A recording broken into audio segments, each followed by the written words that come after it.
governor sent the guard over to the protests were going on campus. The guard was bivouacked or stationed over at the state fairgrounds.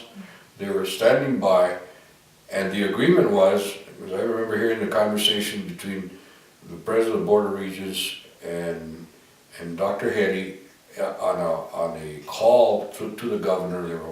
They were having a conference call, and the agreement and the understanding was that unless the university felt that it had lost control of the campus, but that they would request, that the university would request that the guard be brought on campus. Well, the university never requested that the guard be brought on campus. And what happened is that the governor, and this is a matter of public record, the governor was off fishing. He had turned over the acting governor was a lieutenant governor, Ely Francis, and apparently Ely Francis turned over the responsibility of the guard to the chief of the state police, by the name of Martin Vigil, and apparently Martin Vigil believed supposedly information that the students had guns in the sub, and that they had cut up the racks, bicycle racks, and made spears out of them. I mean, this is pretty fantastic, but these guys really believed that. And so without telling the president of the university or the Board of Regents, the guard was ordered to occupy the Union. I mean, and take and arrest the students that were inside. The students that were inside had already agreed to be arrested. We had already served them with legal warrants, and they were going to go through the formality of being arrested and then released on their own recognizance a few hours later. What happened is that a bunch of students that were in the student union, along with the students that were occupying a little area of the union, were caught in by the guard in there. And when the National Guard came on, most of the guardsmen were not trained to handle riots.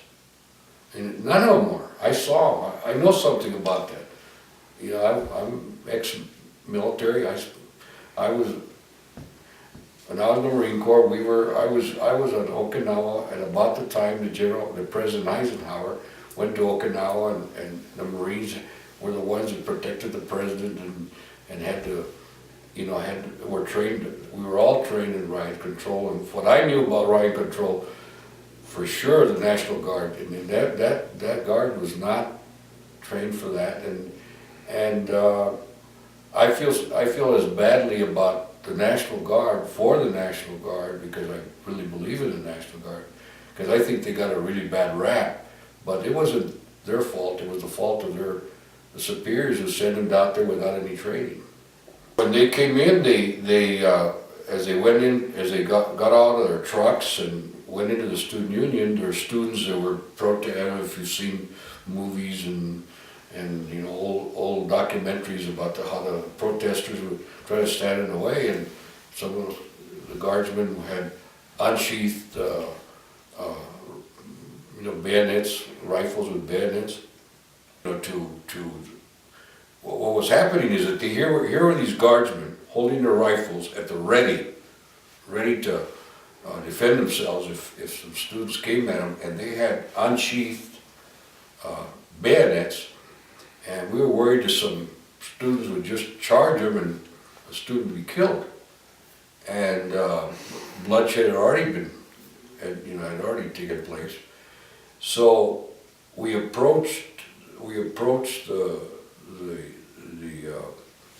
I can't remember which officer was in charge at the time, but he was approached, and he was a brigadier general.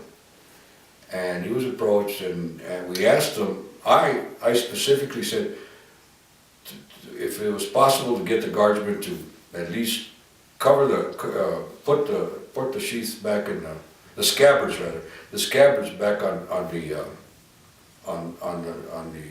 bayonets, and they refused to do that.